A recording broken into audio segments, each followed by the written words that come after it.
Prossegue o programa Assembleia Popular aqui na TV Alesp, com a participação do José Roberto Alves da Silva pelo Instituto Zero.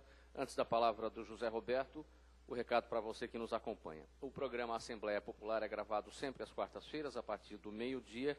Para participar, você precisa se inscrever previamente aqui no local da gravação, entre 11h15 e 11h45. É o Auditório Franco Montoro, Assembleia Legislativa de São Paulo, Avenida Pedro Álvares Cabral, número 201, em frente ao Parque do Ibirapuera. Agora, o José Roberto Alves da Silva com a palavra.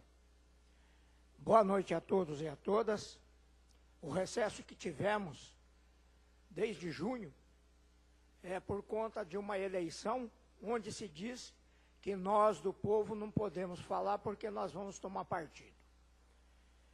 O jornalista Paulo Henrique Amorim, da Rede Record, ele publicizou um novo partido que ele rotulou de PIG. Aqui nós temos o que ele quis dizer com o PIG. É Partido da Imprensa Golpista. Por que ele diz isso? Porque 3 meios de comunicação dos mais famosos e dos mais vistos e lidos fazem parte de uma elite que está a todo instante procurando benesses para, em contrapartida, tentar derrubar aqueles que os desconsideram. Os fatos que viram notícia ficam na berlinda em praticamente todas as mídias por muitas horas e até dias. Os mais recentes, Mensalão, que foi notícia durante meses, acusando quase 40 pessoas, dos quais 4 parlamentares em processo de condenação, e o incêndio de uma boate no Rio Grande do Sul, que vitimou mais de 3 centenas de jovens. Durante essas notícias, parece que os casos policialescos do dia a dia não estão mais acontecendo. Essas mídias consomem fatos como carniça com fome de abutres. Os produtos midiáticos alimentam sem número de jornalistas que se acham acima do bem e do mal. O que sustenta esses profissionais? É, por exemplo, o dinheiro do movimentado no tal Mensalão, que sustentou a maioria das grandes redes midiáticas nas eleições. Ou seja, centenas de milhões do tal Mensalão acabaram no cofre dessas mídias.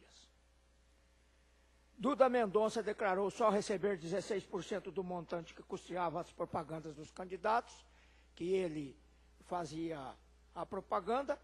E o que dizer da renúncia de quase 1 bilhão em impostos para que sejam publicizadas as candidaturas do Executivo e Legislativo, que a cada 2 anos, alternadamente, acontecem no Brasil. No entanto, esses profissionais dizem que essa publicização é gratuita.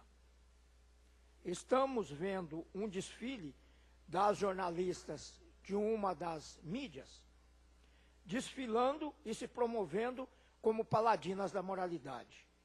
Mas devemos ter um pé atrás para ter exata dimensão dos ditos serviços prestados por elas.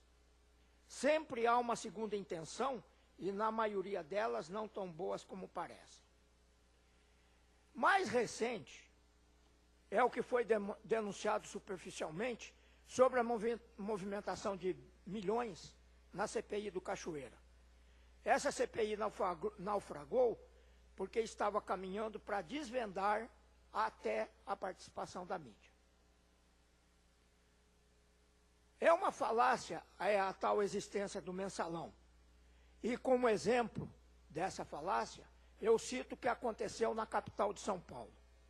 As eleições mostram que quem ganhou, de fato, não deixou transparecer que os outros perderam. Por quê? Para cooptar a oposição é só dar cargos. E foi isso que o Haddad fez. Quem de fato perdeu a eleição? Talvez um só ser, que foi o candidato do PRB. Celso Russomano, obrigado. O governo do Haddad é uma colcha de retalhos, com a cooptação de perdedores que ele colocou em diversas secretarias.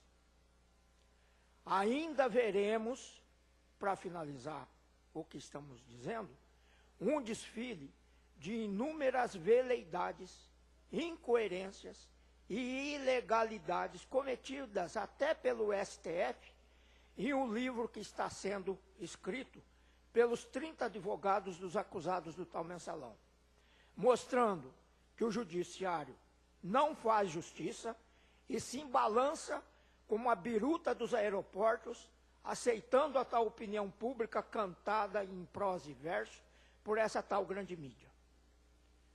Nós temos uma outra situação, que é o porquê que o PT, Partido dos Trabalhadores, está pagando esse grande preço.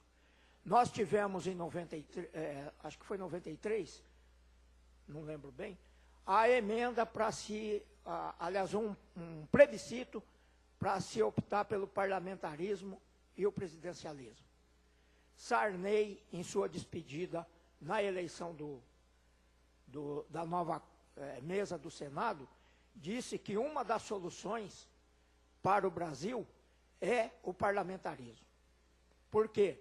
O parlamentarismo compromete o legislativo nas decisões, porque ele é obrigado a indicar o primeiro-ministro. E nisso, ele também tem a obrigação de se corresponsabilizar com o que dá certo e com o que dá errado nas decisões governamentais. Não dá para suportar mais essa questão dos vetos, que no governo federal, no Congresso, temos 3.060 vetos, traduzindo uma intensa insegurança jurídica de todas as leis que tivemos votadas durante esse período. Muito obrigado.